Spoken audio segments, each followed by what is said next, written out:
Nosso Deus e Pai, muito obrigado, Senhor, por mais uma vez estarmos aqui, louvando, ouvindo a Tua voz, ouvindo aquilo que Tu tem para cada um de nós.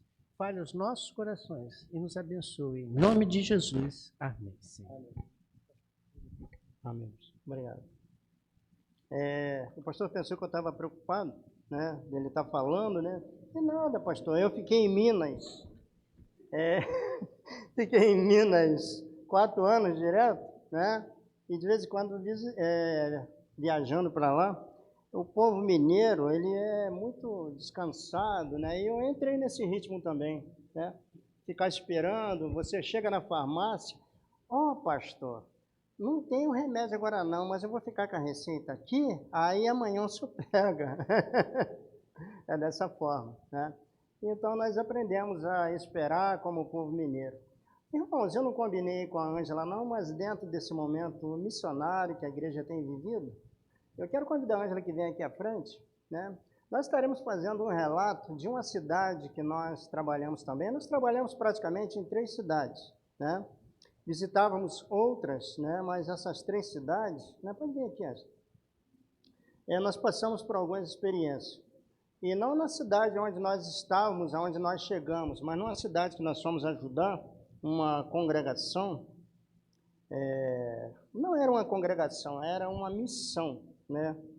De Andrelândia, não é Zona da Mata Mineira, mas é Campo das Vertentes, fica dentro da área ali de São João del Rei, né?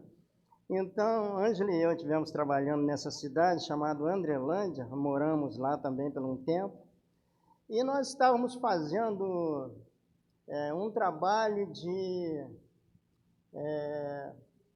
evangelização, né, na rua, Ângela e eu, né? E nós encontramos uma senhora, uma doce senhora, né? Às vezes eu costumo falar para a irmã Maria do Carmo que ela é a irmã doçurinha, né? A irmã, mas ela é mesmo, é a irmã doçurinha mesmo, né? Mas essa senhora que nós encontramos, né, ela foi tão assim agradável. Aparentemente ela era uma doçura, né? Uma pessoa dócil mesmo. E nós começamos a falar de Jesus. Quando a gente encontra uma pessoa assim, bem alegre, né? A gente fica mais feliz ainda, porque é o seguinte, agora que essa pessoa vai ser receptível ao Evangelho. Irmãos, como nós enganamos. Como nós enganamos. Irmãos, Minas Gerais é um estado, como a gente fala, são pessoas receptivas, né? A gente pensa assim, são receptivos, mas não é bem assim. Eles são receptivos até um certo ponto, mas eles se fecham demais. São fechados demais dentro da cabeça deles, da casa deles, da família deles. Tanto que em festas e programações assim, o missionário fica isolado, literalmente isolado em casa. Por isso que a gente fala, liga para aqueles que vocês conhecem, conversem, porque eles ficam muito sós. A gente ficava muito sozinho lá. E nós tínhamos recebido 10 jovens que fizeram uma equipe missionária chamada Pescador nessa cidade de Andrelândia. 19 jovens. Eles ficaram por 10 dias nessa cidade e a igreja cuidou deles, com alimentação, com tudo. E eles, a igreja de Andrelândia, essa missão, tinha ganhado um templo que ia ser construído num terreno que a igreja tinha. E eles fizeram o seguinte, vamos evangelizar em torno daquela região, uma região carente, simples, como se fosse uma das nossas favelas cariocas aqui do Rio, lá em Andrelândia. Só que diferente, que eles são um pouco diferentes de nós. E quando essa equipe foi embora, nós continuamos o trabalho da equipe. Vamos lá visitar o pessoal. E encontramos essa doce senhora. Só que Minas Gerais é um estado católico, literalmente católico. Eles são muito fechados dentro do catolicismo. Só que não é só catolicismo. Muitos deles pouco vão à igreja. Eles são católicos no nome, mas espíritas na vida. Eles têm uma mistura de religiões terrível e tenebrosa. E nós fomos conversar com essa doce velhinha na rua, um amor de pessoa, muito lindinha. Não tem nada a ver com a senhora, não. Não, nada a ver com a irmã Maria do Carmo. E quando nós chegamos para ela, começamos a conversar, ela falou, eu quero que vocês vão lá em casa. Eu falei, nós vamos. Vocês são os missionários? Eu falei, nós fazemos parte da equipe que trabalha aqui. Aqueles missionários voltaram para Belo Horizonte e nós é que vamos ficar com vocês, trabalhando aqui na igreja. Aqui vai ser construída a igreja e tal. Aí ela, quero que vocês olhem para mim. Ela me mostrou assim o colo dela e ela estava com uma ferida. Não era bem uma ferida, um problema na pele que deu para ver que talvez fosse hanseníase. E ela falou assim, eu estou com isso aqui, eu acho que eu peguei isso aqui. Eu falei, não, mas a senhora vai no postinho aqui que eles vão cuidar da senhora. Isso daí não vai ter problema não, a senhora vai ficar bem. Não, mas eu acho que isso aqui, a culpa foi minha. Mas como assim? Não é porque eu fiz macumba para o meu irmão morrer. O meu irmão mau e quem morreu foi o meu irmão bom. E depois eu peguei isso daqui. Eu falei, meu Deus. Aí eu falei para ela, mas o meu irmão ruim não morreu, só morreu o meu irmão bom. Eu falei, sabe por que seu irmão ruim não morreu? Porque ele precisa de Jesus. E a senhora também precisa de Jesus. E só Jesus... Não, mas eu estou fazendo trabalho para o meu irmão ruim morrer. Eu falei, não, mas a senhora não pode fazer trabalho para o seu irmão ruim morrer. A senhora precisa de Jesus. E assim é a vida em Minas. Às vezes a gente está conversando com uma pessoa e ela está com um carinho. De repente, quando a gente vai ver, a vida dela é toda atrapalhada. Toda envolvida em coisas que não prestam. Então, assim, a gente às vezes anda aqui no Rio de Janeiro e a gente pensa assim, nossa, a cidade está tão devassa, tão estranha, mas aqui as pessoas mostram quem elas são. Lá não, eles escondem. E quando a gente vai ver como é a vida delas, é muito pior do que talvez até o funk daqui do Rio, porque eles não mostram. E é uma vida tenebrosa. Só Deus para ter misericórdia daquelas pessoas e das pessoas que trabalham com elas. Obrigado. Só um pouquinho. Obrigado, Ângela. Mas depois, irmãos, nós conversamos com alguns irmãos que moram naquela mesma região que mora aquela senhora. Nós chegamos à conclusão que ela mexe com o negócio de bruxaria, né? E é uma pessoa que é uma feiticeira mesmo, né? Olhando para ela, não se vê nada desse tipo, né? Mas ela é feiticeira, né? Nós falamos de Jesus para ela, fizemos a nossa parte, né? E ficou entregue assim ao Espírito Santo de Deus. Mas fazer missões, irmãos, às vezes é muito romantizado pelas igrejas, pelos irmãos, mas Deus sabe o que nós passamos, o que os missionários passam em terras distantes. É muito difícil, né? Quando nós chegamos à conclusão de deixar tudo para fazer a obra do Senhor, saiba que é colocar a nossa vida, muitas das vezes, à disposição do Senhor, né? Nós vemos por aí que muitos têm matado em nome do Senhor, mas o mais importante é morrer em prol do nome do Senhor Jesus. E fazer missões, às vezes, é colocar a nossa vida à disposição do Senhor. É deixar para que Deus faça a sua vontade, né? Quando nós pensamos em proteger as nossas vidas, né, de uma forma grandiosa, é o momento que nós, na verdade, nos enganamos. Aquele que lança a mão no arado, de forma alguma, pode olhar para trás. O campo é muito difícil, mas Deus é Deus das coisas impossíveis, né? Eu não sei qual será a história de vida daquela senhora, né? Mas Deus, né, nos colocou naquele momento ali para falar de Jesus para ela. Eu convidei para ela ir na congregação e tudo.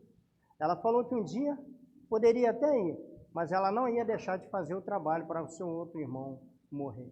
É dessa forma, irmãos. É dessa forma. Ainda falando sobre missões, nós vamos repetir aquele versículo de Atos, capítulo 1, versículo 8, né? Que nós fazemos essa grande citação, né? Vamos todos repetir em uma só voz. Diz assim: mas...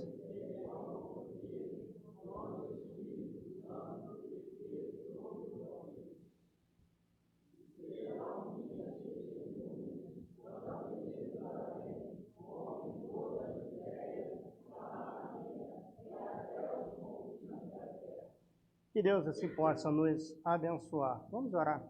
Nós te agradecemos, ó Deus, pela leitura da sua palavra, que o Senhor esteja nos fazendo lembrar daquilo que nós estudamos. Agora, ó Deus, fala aos nossos corações. É o que te pedimos, no nome de Jesus, em quem oramos. Amém. Portanto, irmãos, nós, em uma das mensagens do pastor Denilson, vou aproveitar um pouquinho agora, né? Em uma das mensagens do pastor Denilson, ele falou aqui também sobre testemunha, né?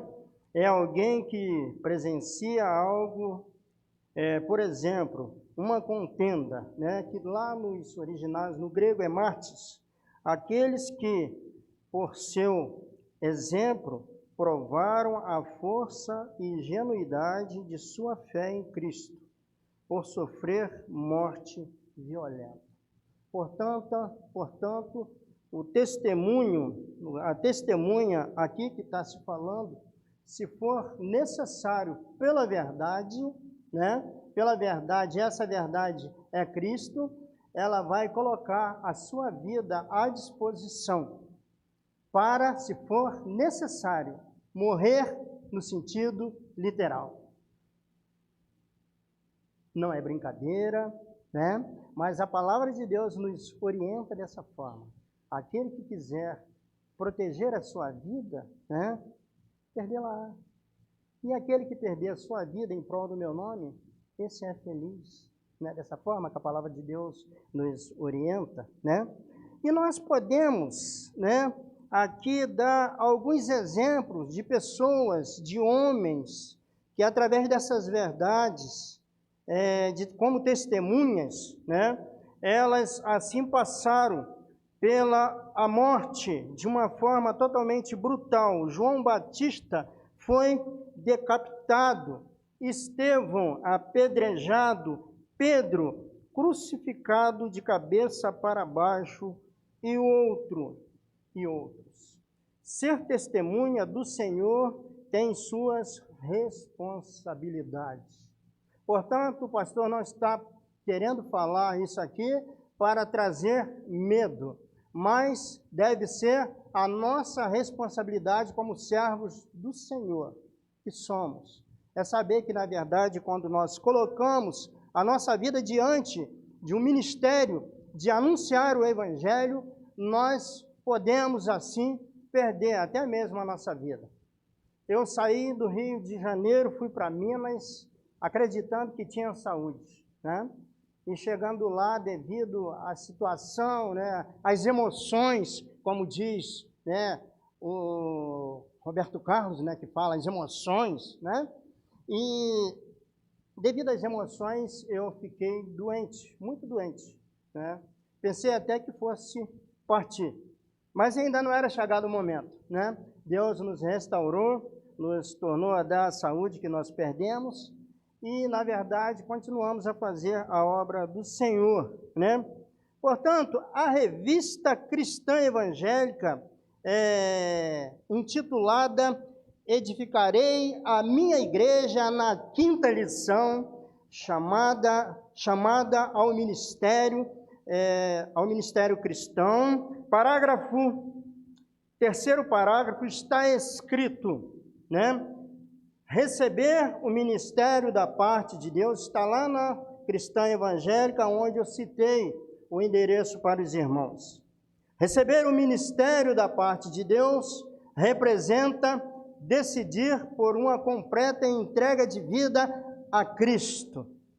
Estar disposto a ser colocado em último lugar. Portanto, queridos irmãos, ser um missionário não é ser colocado, às vezes, no mais alto degrau da fama, não. É ser colocado em último lugar. Passar por adversidades, tornar-se a escória da terra, o lixo do mundo. O apóstolo Paulo confirma isso em 1 Coríntios, capítulo 4, versículo 9 a 13. Eu peço à irmã que coloque esses versículos, onde nós estaremos falando sobre estas verdades que o apóstolo Paulo, de uma forma categórica, né, um homem que viveu muitos açoites, prisão, né, ele chegou a ponto em dizer estas palavras. Vamos todos ler? 1 Coríntios 4, de 9 a 13. Diz assim, todos, vamos ler. porque minha...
Aí está então, irmãos, esta é a realidade de um missionário que leva o trabalho do Senhor a sério. É estar em último lugar. É não aparecer às vezes. Ser incompreendido. É as pessoas pensar que você tem tudo. Talvez por ter um carro vermelho, andar no palio do sogro que faleceu. Aparentemente tem, mas às vezes não tem nada. Às vezes a residência que se tem é porque alguém se quebrantou e doou. É a vida do missionário. Não tem aonde, às vezes, reclinar a cabeça.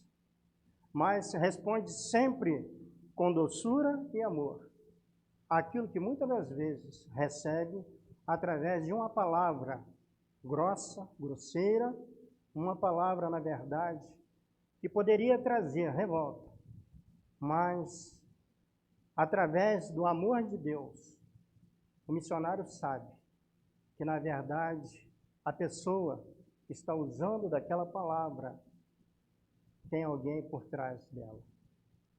E o que ele está pregando, o que ele está mostrando, é um evangelho que salva, um evangelho de amor, um evangelho que modifica o caráter do homem. E o apóstolo Paulo chega a dizer em um de seus escritos, né, se ele perdesse a sua vida, seria bom que ele estaria com Cristo. Mas para estar nesse mundo com um propósito, e ele tinha essa alegria de anunciar o evangelho. Por mais que nós passamos por dificuldades, mas se precisar, faríamos tudo de novo, né, Anjo? Faríamos tudo de novo. É o ideal de todo missionário. É ver o evangelho se expandir. É ver vidas transformadas. É ver vidas querendo crescer de uma forma grandiosa no reino de Deus. É o desejo do missionário. É ver igrejas sendo implantadas, igrejas sendo edificadas. É ver o trabalho funcionar de uma forma grandiosa. Que muitos pastores têm sofrido nessa cidade pequenininha. Têm sofrido, porque é muito difícil. Eu estava comentando com o pastor, de vez em quando eu converso com ele sobre isso.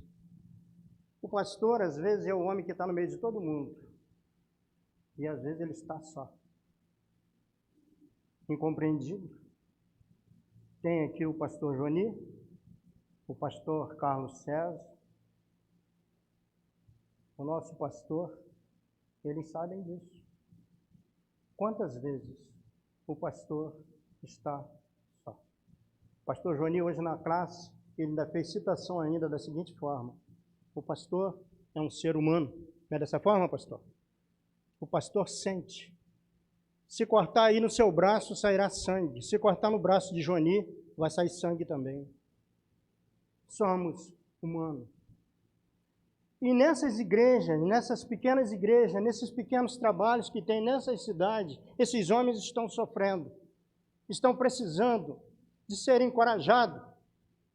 E tem esses que muitas das vezes são considerados malucos, doidos por Cristo, que vão a essa cidade levar uma palavra de conforto para esses homens, que precisam de ouvir que, na verdade, o Senhor pode dar tudo quanto eles necessitarem para que eles possam continuar. E olha que como tem em Minas Gerais, pastor, pastores estão em um quadro depressivo muito grande. Como tem? Aí eu já não estou falando somente da região da Zona da Mata, onde nós estivemos. Eu digo já da Associação Mineira, que inclui todas as cidades de Minas Gerais, vai até Belo Horizonte. Muitos pastores em um quadro muito grande depressivo. Precisamos de orar para que os nossos missionários... Interessante, algumas cidades, pequenas cidades no sul de Minas, eu acho interessante que a Junta de Missões diz que ainda não pode ter um trabalho lá, porque são poucos moradores. Nós estávamos numa cidade de 2.800 habitantes, uma cidade muito pequena, mas no meio de 2.800 habitantes, as pessoas carecem da graça de Deus, precisam ser salvas. Se tivesse 100 moradores naquela cidade, precisa de alguém ali para falar de Jesus. Nós não podemos esperar uma multidão muito grande, uma cidade muito grande. E, infelizmente, na visão da nossa junta de missões estaduais, ainda existe essa metodologia, infelizmente. Portanto, queridos irmãos, e a palavra do Senhor continua nos dizendo: aquele que põe a mão no arado não pode mais olhar para trás. Aquele que doa a sua vida, aquele que entregou a sua vida para fazer esse trabalho, que é considerado como, às vezes, escória do mundo, conforme o apóstolo Paulo disse, o lixo da humanidade, ele não pode mais voltar atrás, ele precisa de continuar. Ser louco por Jesus, anunciar esse evangelho. E Jesus continua aqui falando em Lucas 9, versículo 62, aquele que lança a mão no arado, de forma alguma ele pode olhar para trás, ele pode voltar, ele tem que continuar, porque a seara é muito grande e são poucos os ceifeiros. E a palavra do Senhor continua a nos exortar: rogai, pois, ao Senhor da seara que envie ceifeiros para a sua seara. A partir da sua casa, missões é a partir da sua casa, a partir dos seus vizinhos. Às vezes a gente chora tanto pelo um ente querido, pelo um parente, pelo um vizinho, né?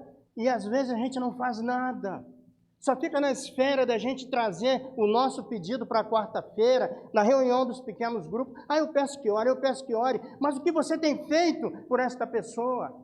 Você tem ido à casa dessa pessoa? Você tem ido orar com essa pessoa? Você tem orado com o seu irmão que ainda não aceitou o Senhor Jesus Cristo?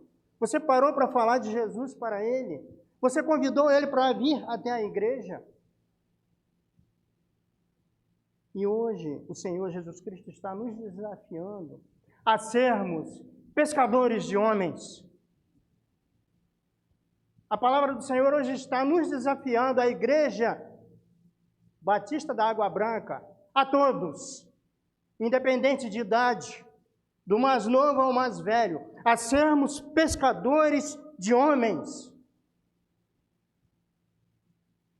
Eu convido a igreja que esteja lendo comigo Lucas capítulo 5, versos de 1 a 11.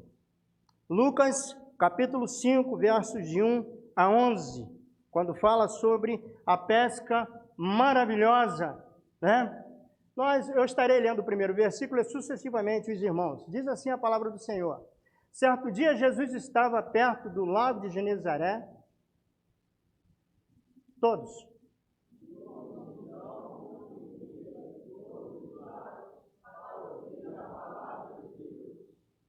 Então ele viu à beira do lago 2 barcos.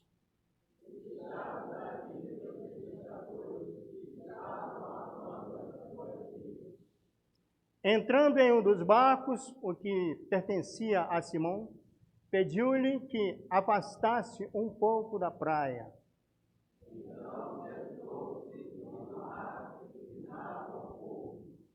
Tendo acabado de falar, disse a Simão: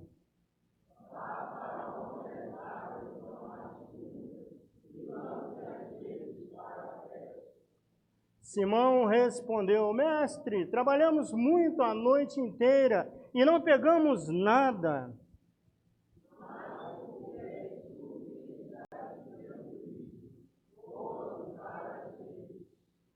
Quando fizeram, pegaram tal quantidade de peixe que as redes começaram a se romper.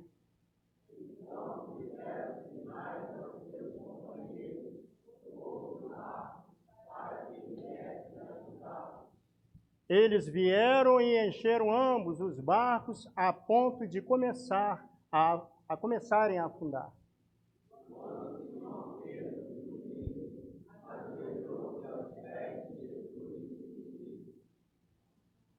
Afasta-te de mim, Senhor, porque sou um homem pecador.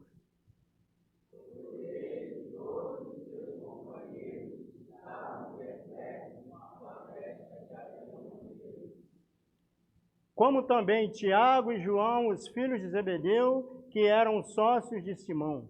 Jesus disse a Simão: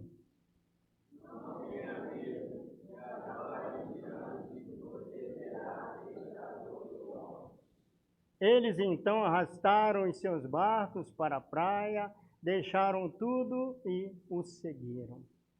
Que Deus assim possa nos abençoar. Portanto, irmãos, estamos diante desse texto maravilhoso da palavra do Senhor, né? Quando fala sobre a pesca maravilhosa, né? Nós poderíamos intitular esta reflexão como somos convocados por Jesus a sermos pescadores de homens.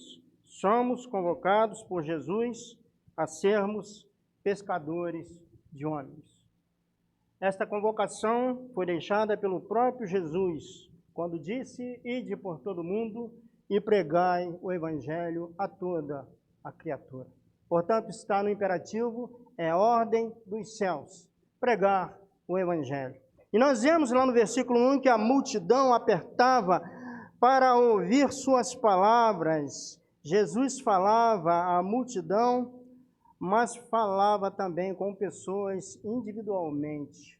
Muitas das vezes, irmãos, nós criamos uma dificuldade muito grande, né? Porque, na verdade, principalmente os líderes, né? Eles acham bonito quando o seu público-alvo está totalmente cheio, né? Muita gente, né? Então é maravilhoso. Então aqui eu posso falar, eu vou ser visto, vou ser aplaudido, né? É dessa forma. Mas eu vejo interessante que Jesus não somente falava a multidões, as multidões estavam ali em cima, né, querendo ouvir algo, né, que fosse, né, acalentar as suas vidas, que fosse amenizar a sua dor, né? A multidão estava ali e Jesus falava para essa multidão, para essas multidões. Mas de vez em quando também alguém chegava a Jesus de uma forma pessoal, né? E Jesus dava atenção da mesma forma. Da forma como Jesus estava falando ali com aquela multidão, quando ele esteve lá com a mulher samaritana, era só ela que estava ali presente. E Jesus dava atenção a todos. Jesus não fazia acepção de pessoas. E às vezes nós queremos somente falar a multidões. E nós não queremos dar atenção, ouvir aquela pessoa que às vezes está sofrendo, precisando de ouvir uma palavra da parte de Deus, e nós nos achamos tão importantes. Não, eu estou acostumado para falar para muita gente, eu não estou acostumado a falar para poucas pessoas. Aí só tem 3. Só tem 3 pessoas, só tem uma, né? E Jesus parou para ouvir a mulher samaritana. Jesus parou para ouvir o jovem rico que chegou para Jesus e falou: bom mestre, né? Jesus parou para ouvir aquele rapaz. Jesus dava atenção a todos. E o versículo 1 nos chama atenção nesse sentido. Jesus falava a multidões. Jesus viu 2 barcos junto à praia, né? Os pescadores cuidavam das redes, a pesca à noite não foi boa, né? E Jesus estava ali presente, observando, né? Jesus estava agora presente. E nós vemos então que, na verdade, né, aqueles homens estavam totalmente desanimados. Eles trabalharam a noite inteira e não tiveram nenhum êxito. Estavam ali arrumando as suas redes, lavando aquelas redes, cuidando, né, daquelas redes, dobrando, né? Porque, na verdade, estavam totalmente tristes, porque o seu trabalho não teve êxito. E nós vemos, então, que mais um pouco à frente, nós veremos de forma diferente, né? Nós veremos de forma diferente dentro desse texto. Mas nós podemos adiantar.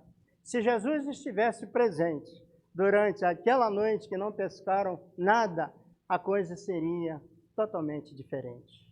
Teria-se êxito.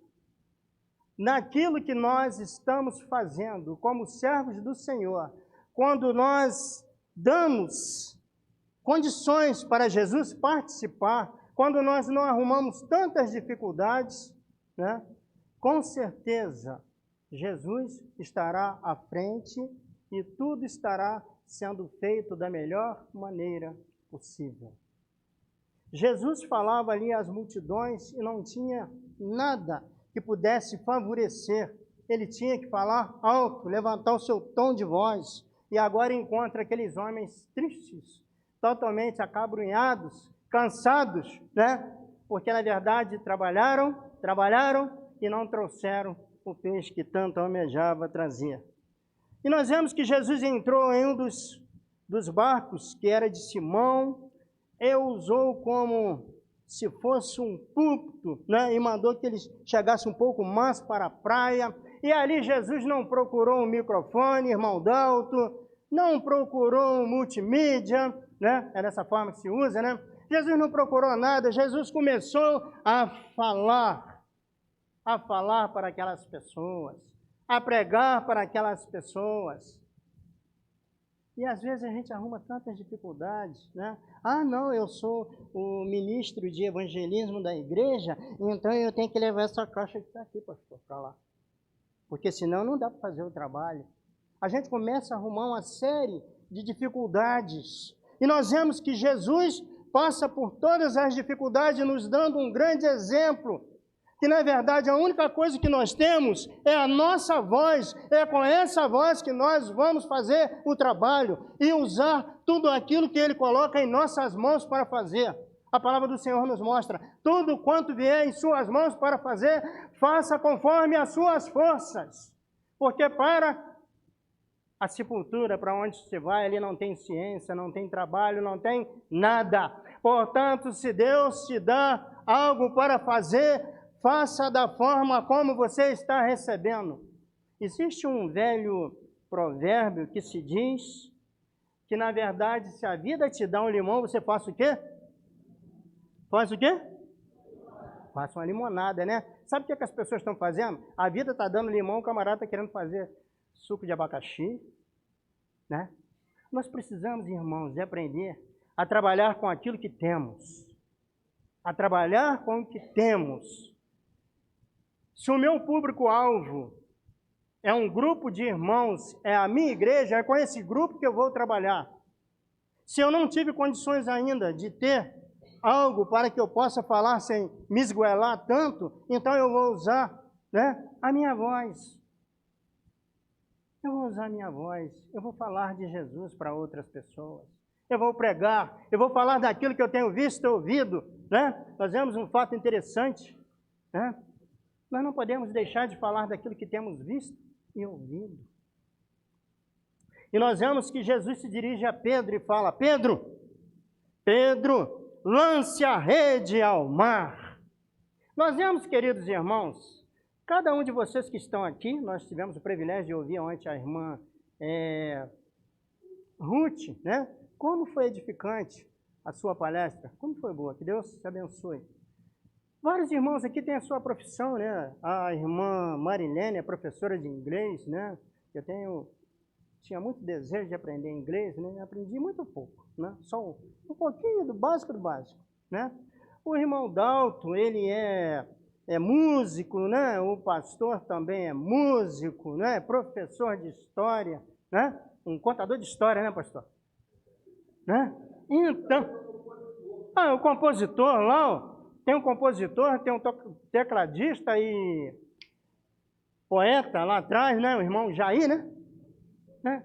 Portanto, várias pessoas aqui têm as suas profissões, né? E vocês são conscientes naquilo que vocês sabem. Vocês são conscientes. Como Pedro também era consciente naquilo que ele era. Ele era um pescador roxo. Ele era um pescador, um homem que tinha um conhecimento muito grande da pesca. Talvez se eu fosse gaúcho, eu falaria oxante, né, pastor?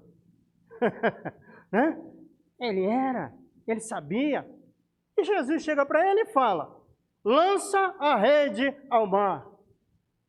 Aí ele fala, mas Jesus, mas Senhor, mestre, nós trabalhamos a noite toda, nós trabalhamos a noite inteira, não conseguimos nada. Aí vem a chave da questão. Mas, Pedro, né, um grande homem, mas sobre a tua palavra lançarei a rede ao mar. Por mais que nós temos as nossas convicções, por mais que nós sabemos daquilo que nós costumamos fazer, mas quando Deus nos manda fazer algo, quando Jesus nos chama para fazer algo, nós pegamos todas as nossas convicções e colocamos abaixo, colocamos na lata do lixo, e sobre a sua palavra eu farei. Ó Pedrão, que exemplo para a igreja nesta manhã. Eu sei que eu não sei nada disso, Senhor, mas eu quero ser um instrumento usado nas tuas santas mãos. Eu não sei disso, eu não sei daquilo, mas agora, Senhor, é tu que está mandando, sobre a tua palavra eu vou fazer aquilo que tu queres. E é isso que Deus espera da igreja. E é disso que Deus espera de cada um de nós na manhã desse dia.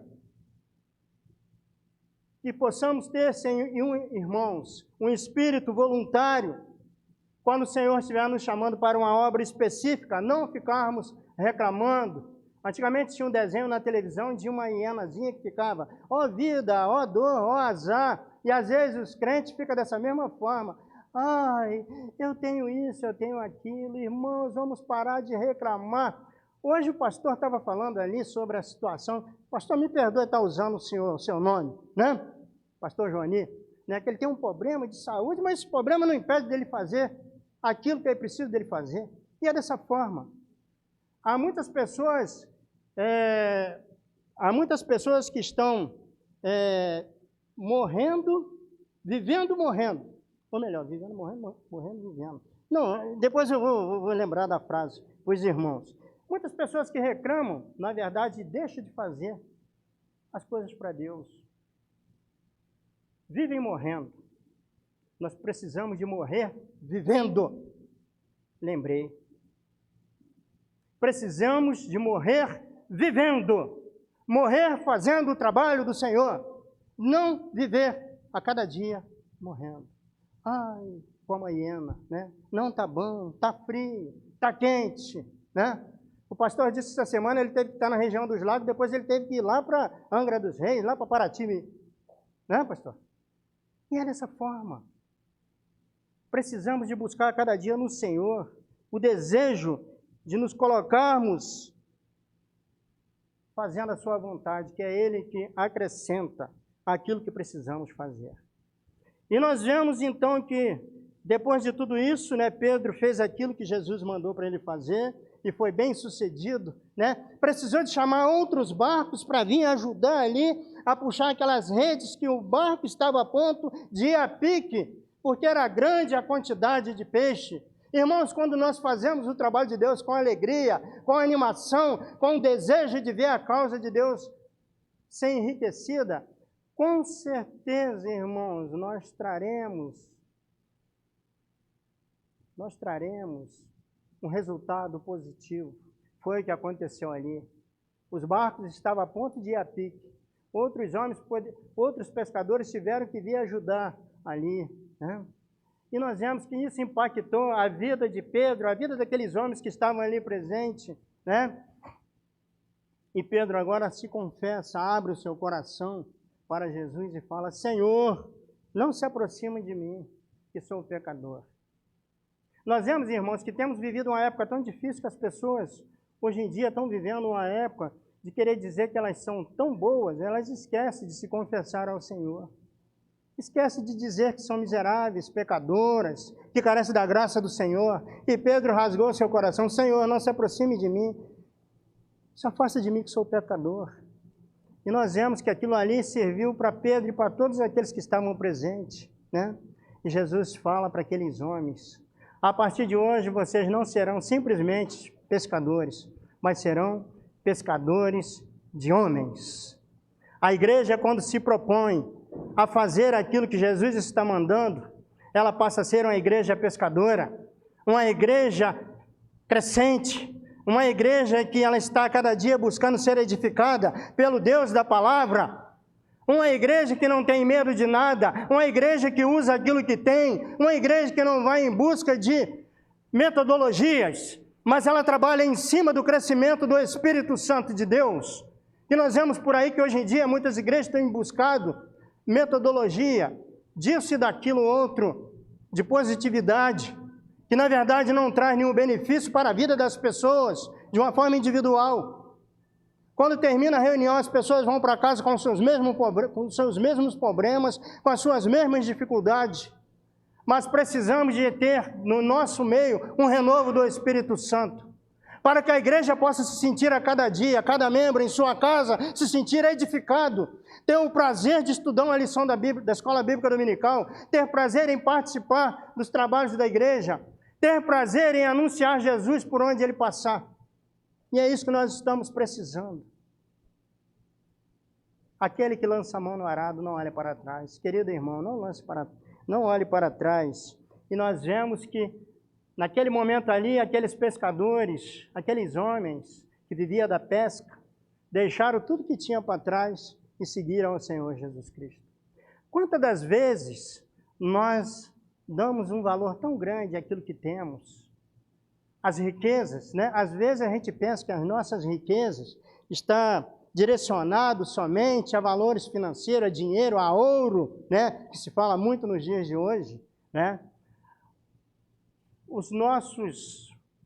As nossas riquezas, irmãos, aquelas coisas que a gente tem dentro da nossa casa, que às vezes não serve para ninguém, mas é uma tranqueira que não serve para nada, mas nós temos um amor tão grande por aquilo, e nós deixamos às vezes de fazer o trabalho de Deus, simplesmente por zelar por aquilo, aquele armário do pé torto, aquela mesa que já está toda quebrada, não, mas eu tenho um amor muito grande por ela, aquela cristaleira cheia de louça que nunca foi usada, e às vezes a gente tem prazer, e a gente coloca a nossa vida diante daquilo ali. Quando se fala riqueza, não, na igreja, o pastor hoje pregou e falou que eu não devo colocar o meu coração nas riquezas. Para mim não serviu, que eu sou pobre, eu não tenho nada. Tem sim, aquela enxada velha, aquele martelo velho, que você preza tanto. É dessa forma, irmãos. Nós colocamos tantas coisas que nós pensamos, que na verdade aquilo só tem valor para a gente, né? E a gente acaba colocando aquilo na frente de Deus, na frente do chamado de Deus. E hoje fica ecoando no ouvido de cada um: sobre tua palavra eu vou fazer o seu trabalho. Podemos dizer essa palavra? Podemos dizer esse desafio para cada um de nós: sobre tua palavra eu vou fazer a sua vontade? Podemos dizer isso? Todos juntos? Sobre tua palavra eu vou fazer aquilo que tu queres em minha vida. Isso é muito sério, tá? Isso é muito sério. Leve isso a sério. Coloque isso diante de Deus. E grandes coisas acontecerão em sua vida. Porque Deus não dá nenhuma dificuldade além daquilo que a gente possa suportar. Sempre lá no finalzinho, Ele coloca algo, um refrigério para as nossas vidas, para que a gente possa descansar. Descansa no Senhor, faça a sua vontade. Quando Ele mandar você fazer alguma coisa sobre a sua palavra, faça, e você será muito mais feliz, você será bem-aventurado, extremamente feliz, como diz o pastor Denilson. Será extremamente feliz. Que Deus assim nos abençoe rica e abundantemente. Amém?